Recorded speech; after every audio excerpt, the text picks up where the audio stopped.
Hello investor, welcome back to my YouTube channel digital service. दोस्तों, इस video में आज हम डिस्कशन करने वाले हैं रूपा एंड कंपनी के शेयर्स के बारे में।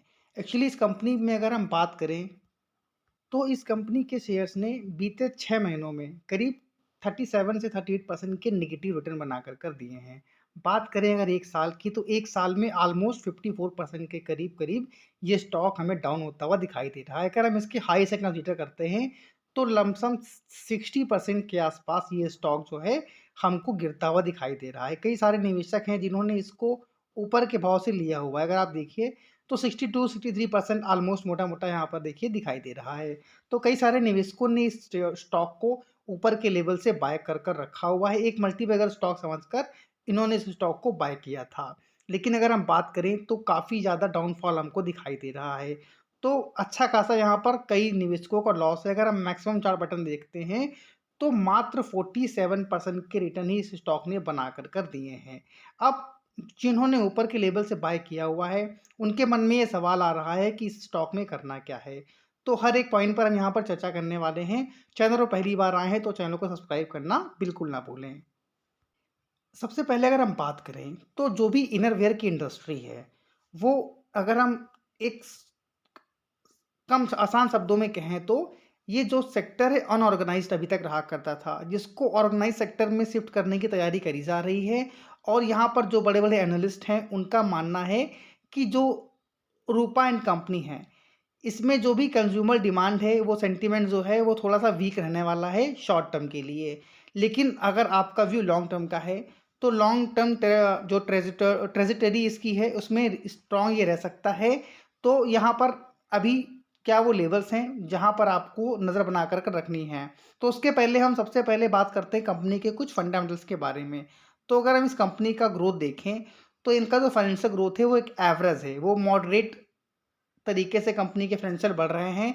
वहीं पर अगर प्रॉफिटेबिलिटी की बात जो भी इनका प्रॉफिटेबिलिटी है इन कंपनी की, वो एक अच्छे साइन दिखा रहा है। जो इनकी प्रॉफिटेबिलिटी एफिशिएंसी है उसमें हमको ग्रोथ की संभावना दिख रही है, ऐसा टिकर टेप के एनालिस्ट का मानना है। वहीं पर एंट्री पॉइंट की बात अगर करी जाए तो ये स्टॉक ऑलमोस्ट ओवरबॉट जोन पर चल रहा है।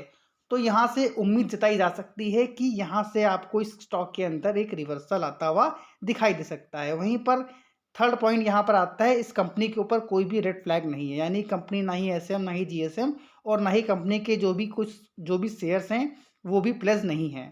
तो फंडामेंटल्स अगर देखें तो ठीक-ठाक हमें यहाँ पर नज़र आ रहे हैं। वहीं पर स्टॉक की बात करी जाए तो स्टॉक ट्रेड कर रहा है 20 के मल्टीपल पी पर। वहीं पर सेक्टर का पी कितना है? 125 का। Price to book value ratio देखें, सेक्टर का है 5.44% का, वहीं पर इस स्टॉक का है 1.92% का। तो अगर हम price to book value ratio देखें या प्राइस अर्निंग रेशियो देखें, तो इसके कंपैरिजन में ये जो स्टॉक है काफ़ी रीजनेबली ट्रेड होता हुआ हमको दिखाई दे रहा है। डिविडेंड यील्ड सेक्टर देती है 0.67% का, वहीं ये 1.42% का डिविडेंड भी दे रही है। तो डिविडेंड के लिहाज से भी कंपनी हमें ठीक-ठाक यहाँ पर दिखाई दे रही है। अब अगर हम बात करें इनके फाइनेंशियल ईयर की, टोटल रेवेन्यू अगर देखें तो एफवाई 2021 में 1319 करोड़ का रेवेन्यू हमको दिखाई दिया था। एफवाई 22 आते आते इनका रेवेन्यू बढ़कर 1484 करोड़ का हो गया था। लेकिन अभी की अगर बात करी जाए तो इनके रेवेन्यू थोड़ा सा डिक्लाइन होता हुआ दिखाई दिया था, जिसमें अगर अभी भी एक क्वार्टर के जो रिजल्ट्स हैं वो आने बाकी हैं। लेकिन जो इनका पिछला रिजल्ट गया था उसमें हमें काफ़ी ज़्यादा डिक्लाइन आता हुआ दिखाई दिया था, जिसकी वजह से यहाँ पर हमको जो स्टॉक में थोड़ा प्रेशर भी आता हुआ दिखाई दिया है। वहीं पर अगर हम प्रॉफिट बिफोर टैक्स देखें तो 113 करोड़ का है, जो कि एक साल पहले 246 करोड़ का रहा करता था। तो इनके प्रॉफिट में बहुत ज़्यादा डाउनफॉल हमको दिखाई दे रहा है। अगर आफ्टर टैक्स जो भी इनका निकल कर आ रहा है नेट इनकम 191 करोड़ की रहा करती थी एक साल पहले, यानी कि एफ वाई 2022 में। अभी की टीटीएम यानी ट्रेलिंग 12 मंथ में अगर देखें तो इनका प्रॉफिट घटकर 84 करोड़ का ही रह गया है। तो आने वाले जो भी क्वार्टर फोर्थ के नंबर हैं वो ये इस कंपनी के भविष्य का फैसला कर सकते हैं। यहाँ पर अगर हम बात कर रहे हैं इनके अर्निंग पर शेयर, तो इसमें भी गिरावट हमें दिखाई दी है, क्योंकि इनके नेट इनकम में भी हमें काफ़ी ज़्यादा गिरावट दिखाई दी है। वहीं पर अगर हम इनके एक जो पीयर्स हैं लक्स इंडस्ट्रीज़, उसकी बात करें तो यहाँ पर इनका जो भी रेवेन्यू ग्रोथ है, अगर आप इंडस्ट्री से कंपेयर कर रहे हैं तो लास्ट 5 साल में इनकी जो रेवेन्यू ग्रोथ है वो 19.24% से बढ़ा है, जो कि इंडस्ट्री का जो एवरेज रेवेन्यू ग्रोथ है वो मात्र 8% के आसपास का है। वहीं पर इनका जो मार्केट शेयर है वो 4% बढ़ा है, जो कि इंडस्ट्री का कितना है 2.4, माफ़ करिएगा 5 साल में जो 2.5% का रहा करता था वो घर बढ़ कर 4.03% का हो चुका है। यानी कि लक्स इंडस्ट्री जो इनके पीयर्स में है वो इससे बेहतर करती हुई नज़र आ रही है। वहीं पर अगर हम नेट इनकम की बात करें तो लास्ट 5 ईयर्स में इनका जो रेवेन्यू ग्रोथ रहा है वो 29% से बढ़कर 41.61% का हो चुका है। उसके बावजूद अगर हम इस स्टॉक की बात करें तो इसमें भी हमको बहुत ज़्यादा डाउनफॉल होता हुआ दिखाई दे रहा है। ऑलमोस्ट जितना रुपया गिरा है उसी के आसपास यहाँ पर हमको इस लक्स इंडस्ट्री के शेयर में भी गिरावट दिखाई दे रही है। एक बार अगर हम लक्स इंडस्ट्री की चार्ट पर नज़र डालें तो यहाँ पर अगर देखिए 1 ईयर में ये करीब-करीब 46% डाउन हमें दिखाई दे रहा है। 5 सालों में 22% डिक्लाइन है। वहीं पर मैक्सिमम चार्ट पैटर्न की बात करें तो इसने भी महज़ 73% के रिटर्न ही बना कर दिए हैं। 2017 से आसपास के ये डेटा जो भी हमें दिखाई दे रहा है। अब बात आती है कि देखिए मैं लक्स इंडस्ट्री की यहाँ पर बात क्यों कर रहा हूँ, क्योंकि देखिए अगर हम बात करें रूपा एंड कंपनी की तो रूपा एंड कंपनी के मुकाबले लक्स इंडस्ट्रीज़ के फाइनेंशियल रिजल्ट्स काफ़ी स्ट्रॉन्ग हमें दिखाई दे रहे हैं। इनका रेवेन्यू बढ़ रहा है, इनका मार्केट शेयर बढ़ रहा है, इनका नेट इनकम प्रॉफिट भी बढ़ रहा है। लेकिन उसके बावजूद भी इनके जो स्टॉक्स हैं इसमें लगातार हमें सेलिंग प्रेशर दिखाई दे रहा है। तो उसके कंपेरिजन में अगर हम रूपा को भी देखें तो रूपा में कोई बहुत ज़्यादा गिरावट देखिए नहीं दिखाई दी है। देखिए क्योंकि जो भी कोई छोटी कंपनी स्मॉल कैप कंपनी होती हैं ये एक नॉर्मल होता है, जहाँ पर आपको अक्सर आपने देखा होगा जो एक small cap mid cap type की कंपनियाँ होती हैं उसमें देखिए ग्रोथ तो बहुत तेज़ी से आती है। लेकिन जब मार्केट में प्रेशर होता है किसी कारणवश अगर एक भी नेगेटिव न्यूज़ आती है, जैसे कि अभी इसके अंदर जो इनके फाइनेंशियल नंबर्स हैं काफ़ी वीक दिखाई दे रहे हैं, तो मार्केट बहुत ज़्यादा यहाँ पर गिरावट भी दिखाता है। तो ये बात आप लोगों को ध्यान रखनी है कि जब भी आप किसी स्मॉल कैप कंपनी में निवेश करते हैं तो यहाँ पर आपको जितना ज़्यादा प्रॉफिट बढ़ने के चांस होते हैं वहीं पर उतना ही ज़्यादा रिस्क भी आपका यहाँ पर बना रहता है। तो एक सही माइंडसेट के साथ ही आपको कोई भी स्मॉल कैप कंपनी में निवेश करना है। बात हम सिर्फ रूपा एंड कंपनी की नहीं कर रहे हैं, किसी भी स्मॉल कैप कंपनी में अगर आप निवेश कर रहे होते हैं तो आपका रिस्क यहाँ पर रहता है। यानी कि स्टॉक में कभी भी 50% 60% की गिरावट ईजिली आ सकती है। तो इस माइंडसेट से अगर आप काम करेंगे तो इस गिरावट में हो सकता है कि अगर आपने उस कंपनी के ऊपर सही से रिसर्च करी होगी तो उस गिरावट में आपको एक अपॉर्चुनिटी मिले कि आप उस स्टॉक को एक्यूमुलेट कर चल सकें।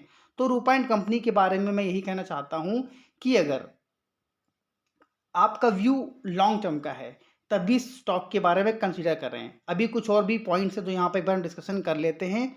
तो यहाँ पर अगर हम इसकी बात करें लक्स इंडस्ट्रीज़ की तो इनके भी रेवेन्यू में इनके भी प्रॉफिट में हमको डिक्लाइन होता हुआ दिखाई दिया है। अगर आप देखें तो 339 करोड़ यानी ऑलमोस्ट मोटा-मोटा अगर देखें फ्लैट तो 340 करोड़ का इनका जो नेट इनकम रहा करती थी, जो कि घटकर 185 करोड़ की रह चुकी है। तो यहाँ पर इस इंडस्ट्री के ऊपर भी ये भी एक स्मॉल कैप कंपनी है, तो इसके ऊपर भी प्रेशर हमको दिखाई दे रहा है। जहाँ पर हमको रूपा एंड कंपनी का जो भी रेवेन्यू ग्रोथ दिखाई दे रही है 5 साल में, वो 6% की ही दिखाई दे रही है। और वहीं पर जो लक्स की बात करी थी हमने, उसमें इनका रेवेन्यू ग्रोथ जो है ऑलमोस्ट 19 टू 20% बढ़ता हुआ दिखाई दे रहा है। तो रूपा एंड कंपनी के मुकाबले लक्स इंडस्ट्रीज़ के नंबर्स काफ़ी अच्छे हैं, काफ़ी शानदार प्रदर्शन कर रही है, लेकिन उसके बावजूद भी यहाँ पर इस सेक्टर पर अभी प्रेशर हमको बनता हुआ दिखाई दे रहा है। तो अगर हम टेक्निकल चार्ट पर एक बार नज़र डालें, तो करंटली ये स्टॉक ट्रेड होता हुआ दिखाई दे रहा है ₹212.75 पर।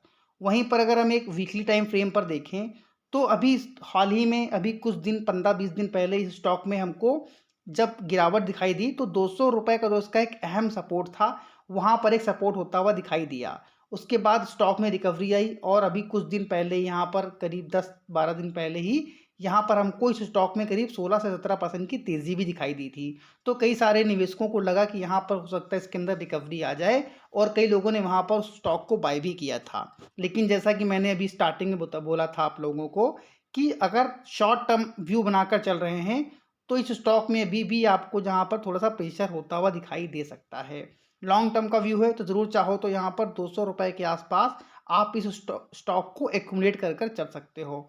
लॉन्ग टर्म में ये कंपनी अच्छा कर चल सकती है, क्योंकि यहाँ पर अगर प्रमोटर की बात करें तो कुछ पॉइंट्स हैं, जैसे कि प्रमोटर के पास जो होल्डिंग है वो 75% से ज़्यादा की होल्डिंग है, और यहाँ पर कंपनी की जो डिमांड है फ्यूचर में बढ़ने वाली है। कोई भी दिक्कत नहीं है अगर आपका व्यू लॉन्ग टर्म का है तो ज़रूर अगर आप 200 रुपए के प्राइस पर स्टॉक को बाय कर कर चलते हो तो एक एडवाइस रहेगी कि आपको यहाँ पर एक एसएल ज़रूर लेकर चलना है। एसएल आपका यहाँ पर कितना रहने वाला है बहुत डीप नहीं दूंगा, मैं यहाँ पर आप लोगों से स्ट्रांगली रिकमेंड करूँगा कि आप यहाँ पर एक 185 रुपीज़ का स्टॉप लॉस लेकर चलें।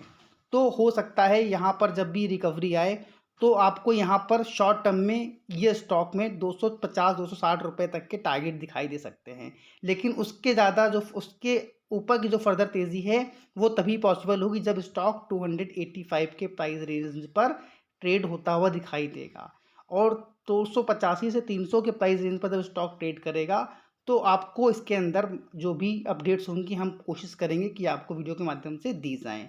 तो ये वो एनालिसिस थी जो रूपा कंपनी के बारे में थी। तो जैसा कि हमारा मानना है कि एक स्टॉक के बारे में बात कर ली जाए जहां पर आपको स्विंग ट्रेडिंग के जरिए कुछ प्रॉफिट बन सके, तो एक स्टॉक है यहाँ पर जिसका नाम है एलजी इक्विपमेंट लिमिटेड। तो यहाँ पर अगर इस स्टॉक की बात करी जाए तो ये थोड़ा सा अपडेटेड नहीं है, प्राइस 488 के आसपास जब मैंने इसकी एनालिसिस की तब बताया था। तो यहाँ पर इस स्टॉक में भी हमको एक रेंज बाउंड होता हुआ स्टॉक दिखाई दिया था। टेक्निकल चार्ट्स की बात करी जाए तो यहाँ पर भी हमको एक अपसाइड के मूवमेंट इस स्टॉक के अंदर दिखाई दे रहे हैं। अगर आज की बात करी जाए तो ऑलमोस्ट आज ये स्टॉक हमको करीब करीब 478 रुपीज़ के आसपास ट्रेड होता हुआ दिखाई दे रहा है।